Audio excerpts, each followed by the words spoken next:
미연준의 12월 회의록이 공개됐는데 주식시장이 거꾸로 뒤집혀졌어요.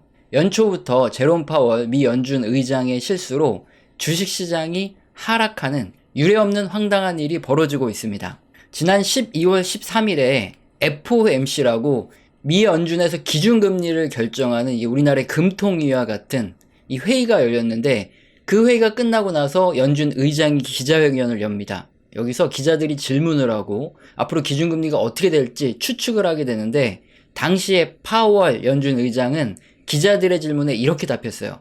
추가 금리 인상이 적절하지 않다는 게 FOMC 참석위원들의 관점이다. 그러니까 앞으로 기준금리가 인상될 가능성이 거의 없다는 식으로 이렇게 얘기를 한 거죠. 그리고 통화 긴축을 언제 되돌리는 게 적절하겠느냐, 그러니까 기준금리를 인하하는 게 언제 적절하겠느냐, 여기에 대한 논의가 시작돼야 될 시점이고, 이번 FOMC 회의에서 분명한 토의 주제 중 하나였다. 그러니까 FOMC에서 기준금리를 언제 인하할지 토의를 했고, 그 결과가 어느 정도 이렇게 윤곽이 좀 드러날 수 있다, 이런 식으로 분명하게 언급을 한 거죠. 정확하게 기준금리를 미연준에서 언제 인하하겠다 이런 얘기가 아니라도 기자들은 파월 의장의 얘기를 근거로 이렇게 추측을 해보게 되는데, 각 위원들이 생각한 점도표가 그때 프로젝션 자료, 경제 전망 자료에 이렇게 발표가 되거든요. 그때 그 점도표를 봤더니 2024년에 한 3차례 정도 기준금리를 내릴 수 있겠다, 이런 추측이 분명히 가능하게 이렇게 만들어진 상황에 파월 의장도 이런 발언을 했기 때문에 주식시장에서는 예상보다 기준금리 인하가 좀 빨라질 수도 있겠구나 환호를 하고, 그때부터 연말 랠리를 펼치기 시작을 했죠. 자, 그래서 S&P 500 지수를 보시면 14일부터 급등세를 펼치고 한번 조정받았다가 다시 또 올라갔는데, 최근에 쭉 빠지고 지금도 계속 빠질 이런 위기에 처해 있어요. 그런데 문제가 있었습니다. 파월이 기자회견 발표를 하고 난 다음 날 FOMC의 부의장인 존 윌리엄스 뉴욕 연은 총재가 곧바로 인터뷰에서 우리들은 회의에서 기준금리 인하를 논의한 적이 없다라고 말을 했어요. 파월 의장의 발언과 완전히 반대되는 말을 한 거죠. 그 이후에 다른 FOMC 위원들 또한 기준금리 인하에 대해서 논의한 적이 없다, 같은 맥락의 이야기를 하기 시작했습니다. 대체 누구 말이 맞는 것인가? 여기에 대해서 사람들의 의구심이 커졌죠.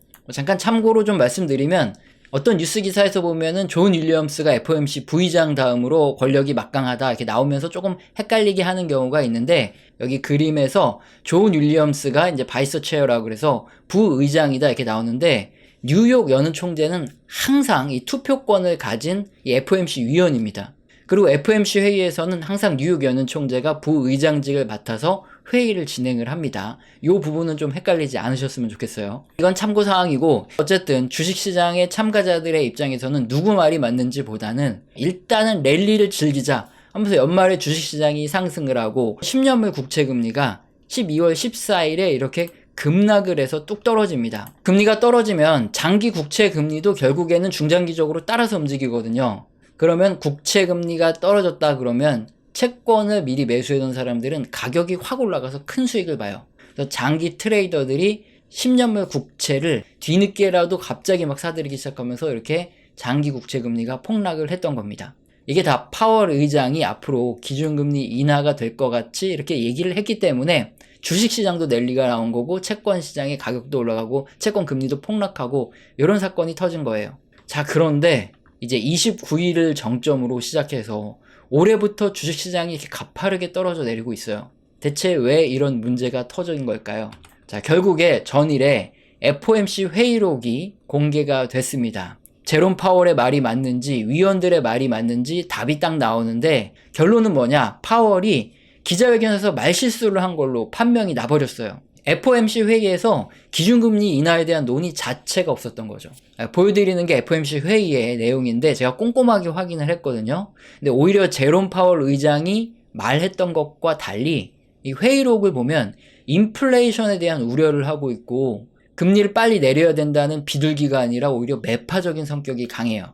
어떻게 나오냐? 위원들의 회의 결과 최근 경제 지표를 봤을 때 미국의 경제 성장률은 둔화되고 있으며 인플레이션은 미 연준의 장기 목표치인 2%를 초과해서 나오는 것으로 얘기가 됐다. 그러니까 FOMC 위원들은 아직도 여전히 인플레이션이 안 잡혀서 더 높다 이렇게 보고 있다는 거예요. 이어지는 회의록 내용도 보시면 위원들은 인플레이션 목표치인 장기 2% 수준으로 어느 정도 되돌아가는지 여부를 확인하려면 좀 더 많은 증거들이 눈으로 확인돼야 된다. 이렇게 말하고 있어요.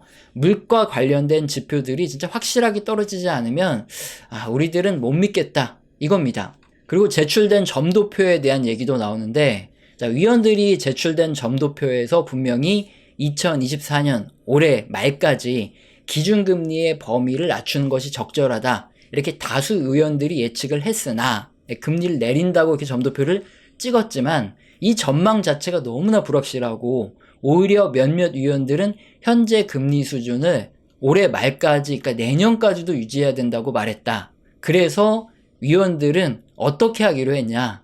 기준금리 결정은 철저하게 데이터에 의존해서 진행해야 한다. 소비자 물가라든지 PCE 물가지수 이런 데이터들을 보고 기준금리를 정해야지 자기들 멋대로 정하지 않을 거라는 겁니다. 자, 그리고 목표된 수준에 도달할 때까지 지금 같은 긴축적인 입장을 유지하는데 위원들이 합의했다.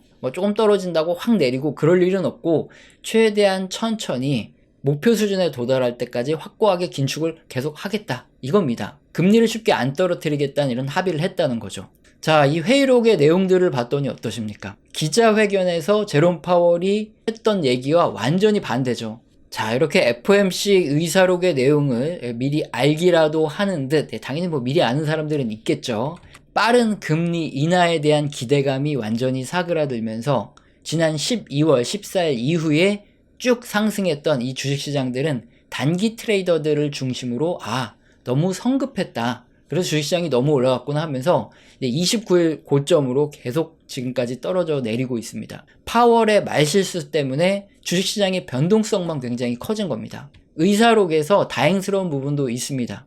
기준금리의 정점이 어느 정도 가까워졌다는 거에 대해서 다수 위원들이 동의를 하고 있다. 이렇게 말했어요. 10년물 국채 금리는 추가로 급등하지 않고 있어요. 장기적으로 간다 그러면 굳이 트레이더들 입장에서 지금 다시 10년물 국채를 내다 팔 필요 없이 그냥 보유하겠다 이거죠. 자, 그런데 안타까운 소식이 하나 터졌습니다. 미 연준 위원들은 분명히 소비자 물가지수, PCE 물가지수 이렇게 발표되는 물가지수를 보고 금리를 정해요. 그런데 이란 혁명 수비대 가셈 솔레이만이 추모식에서 폭탄 테러가 터졌죠. 그래서 100명 이상이 숨졌어요. 이란은 이스라엘이 범인이다 이렇게 지목을 했고 미국은 IS의 테러로 보인다. 이게 미국이나 이스라엘이 아니다. 이렇게 얘기를 하고 있는데 결과가 어떻게 될지는 지켜봐야 되겠죠. 만약에 이란이 본격적으로 28 전쟁에 가담을 하겠다 할 경우에는 호르무즈 해협, 봉쇄 문제가 또 터지면서 일시적으로 국제유가가 치솟아 오를 수 있어요. 다행스럽게도 지금까지 국제유가는 현재 급등은 아닙니다. 살짝 올라가고는 있는데 국제유가가 만약에 치고 올라가서 100달러로 막 넘어가고 그런다 그러면 하락했던 미국 PC 및 소비자 물가지수 이게 다 올라가요. 그럼 미 연준의 기준금리를 인상해야 될지도 모르는 이런 이슈가 되기 때문에 자, 앞으로 이란이 어떤 행동을 취할지 이게 전쟁이 확대될지 이런 것들을 꼭 지켜봐야 될 것 같습니다. 그리고 이번 일로 미 연방준비제도 의장 제롬 파월은 약간 쓰레기가 좀 됐습니다. 첫 번째로 안 좋은 이미지가 생긴 건 뭐냐? 역대 연준 의장 중에 유일하게 파월이 경제학자가 아니에요. 경제학자도 아닌 사람한테 국가 경제를 담당하는 그 중책의 수장을 맡겨도 되겠느냐? 이런 자질에 대한 의구심이 임기 내내 계속 있었거든요. 근데 이번에 얼마나 이 사람이 경제를 모르면 연준 의장이라는 사람이 회의를 직접 주관해 놓고 기자회견에서 어떻게 저렇게 엉뚱한 소리를 할 수 있지? 이게 개망신을 당하게 생겼다는 거죠. 근데 그거보다 더 큰 문제는 따로 있습니다. 파월이 바이든의 지지율을 높여주기 위해서 이런 정치적인 목적에 언급을 했다는 추측이 많아요. 아무리 파월이 바보가 아니고서는 이런 식으로 기자회견에서 말실수를 할 리는 없다는 거죠. 이건 어느 정도 의도를 가지고 금리 인하 기대감이 커지면 바이든의 지지율이 올라가기 때문에 정치적 발언을 했던 겁니다. 만약에 이게 사실이면 파월은 진정한 쓰레기예요. 왜냐? 미 연준은 통화 정책, 기준금리 결정이라든가 시중의 유동성을 흡수하든 아니면 풀어주든 이런 통화 정책을 통해서 미국의 물가 안정과 최대 고용을 달성하는 것을 목표로 하는 기관입니다. 그러니까 국가 경제 전체를 제대로 굴러가게 할 의무가 있어요. 근데 지난 1980년까지만 해도 미 연준은 정치적 포퓰리즘을 그냥 실행하는 기관이었어요. 어떤 정당이 표심을 얻기 위해서 야, 미 연준 너네 금리 인하해라, 돈 풀어라 압박을 가하면 인플레이션이 아무리 심해도 돈 풀기를 했습니다. 인플레이션이 심한데 돈 풀기를 하니까 물가가 엄청나게 치솟아 올랐고 그 결과 1980년에 기준금리가 20%까지 올라가고 나서야 그래서 물가를 잡는 이런 곤혹을 치러야 했거든요. 연준이 이렇게 정치적인 독립성을 가지지 못하면 미국뿐만 아니라 달러를 기축통화로 하는 전 세계 글로벌 경제가 다 망가져요. 결국에 달러 패권은 흔들릴 수밖에 없고 이 미국의 슈퍼파워가 계속 유지될 거란 보장이 없어집니다. 그리고 뉴스 기사처럼 파월은 근데 본인 입으로도 여러 차례 연준은 정치적인 독립성이 있어야 된다 여러 차례 강조해온 이런 사람이에요.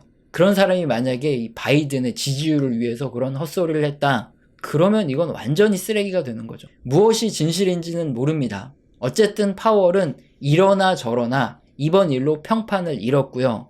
이제 FOMC 회의가 끝나고 기자회견에서 파월이 나와서 말을 할 텐데 그 말은 이제 크로스 체크를 하지 않으면 더 이상 신뢰가 안 돼요.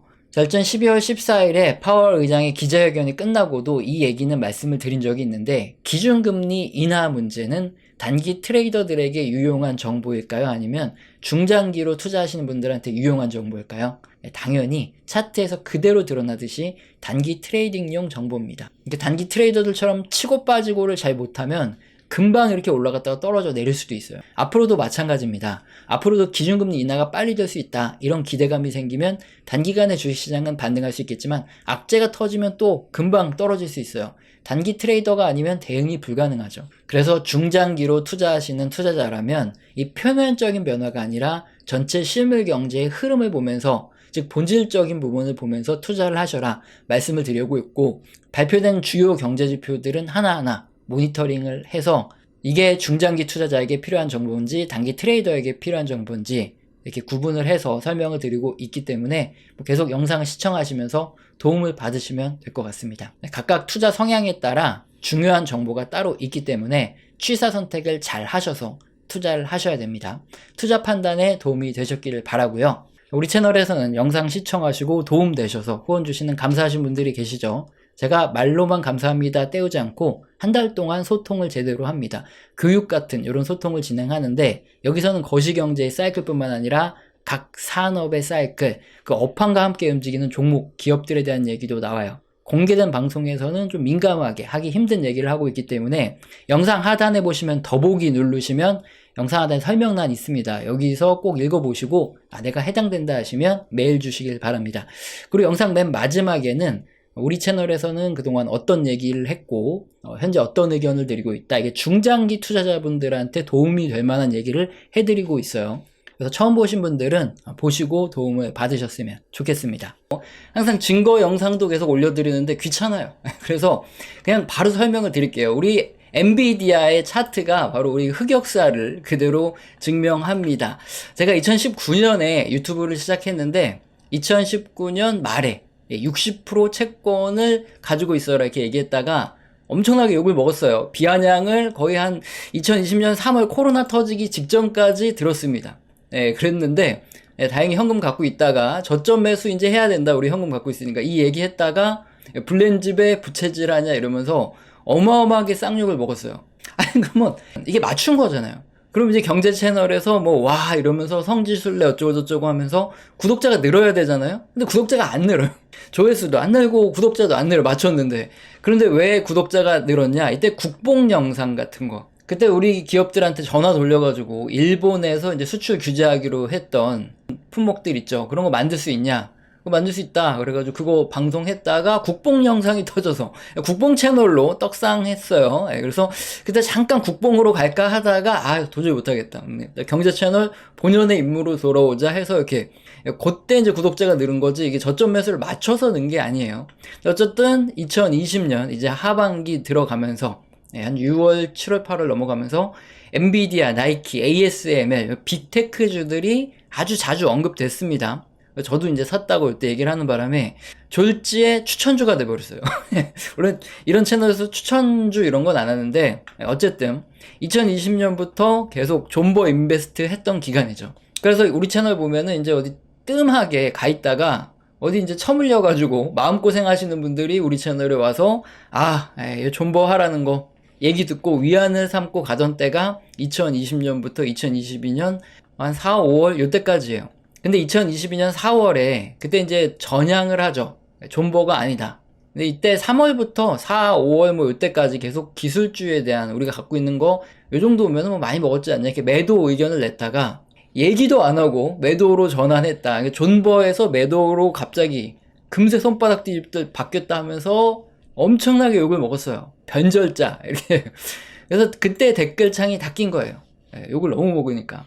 자, 그렇게 이제 매도를 해야 되는데 문제는 제가 분할 매도를 하는 바람에 2022년 5월 이후에 급락을 했어요. 기술주들이. 그래서 못 팔고 물렸습니다. 그래서 2022년 내내 영상 보시면은 2023년쯤에 초쯤에 아마 뭐 기준금리 인상 중단 얘기 나오고 뭐 그러면서 반등이 있을 것이다. 그때 팔자. 그때 팔고 그 다음에 이제 현금 잘 가지고 있자. 2022년에 이제 그런 얘기 굉장히 많아요. 왜냐면 이제 경제 지표들이 하나 둘씩 경기 둔화 침체에 대한 얘기가 나오기 시작했으니까 어쨌든 우리는 팔아야 되니까.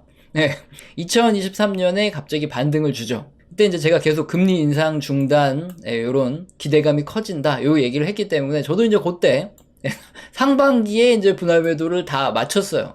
근데 지금 엔비디아가 이렇게 많이 갔습니다. 제가 뭐 거의 한 200달러 후반에서 300달러 가까이 떼서 거기서 거의 다 매도를 했는데 지금 뭐 거의 500달러 가까이 갔어요.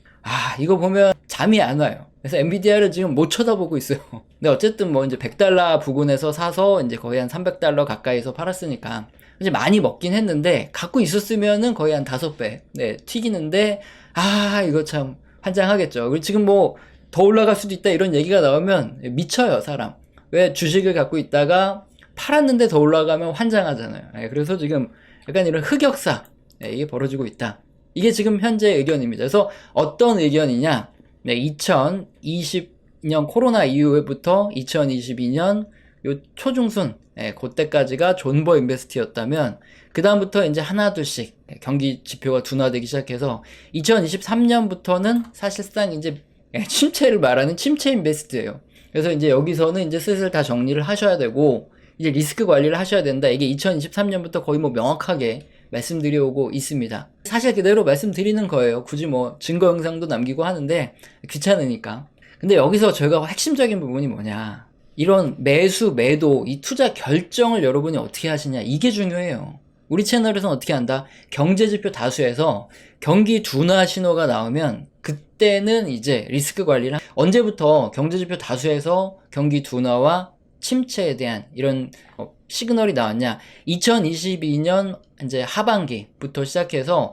경제지표들이 하나둘씩 경기 둔화에 대한 지표들이 나오기 시작하더니 2013년 되면서 이제 경기 둔화 신호들이 거의 많이 나오기 시작했어요. 확실하게. 자, 그러면 이제 2023년에는 가지고 있던 걸 매도하고 리스크 관리를 해야 되는 거죠. 그리고 이 매도는 사실 테크닉이에요. 오랫동안 주식시장을 하다 보니까 알게 되는 건데, 요거 그림 2022년 내내 보여드렸던 거 아직도 쓰고 있어요. 그때 당시에 기준금리가 파란색인데 이게 거의 1%도 안 올랐을 때 영상 보면 내내 똑같은 얘기를 하는데, 항상 역사적으로 어떻다? 이게 파란색이 기준금리 인상이 중단되고 하락할 때, 그때 한 번씩 주식시장에 랠리가 꼭 이렇게 오더라. 그때 이제 매도하자. 이 그림을.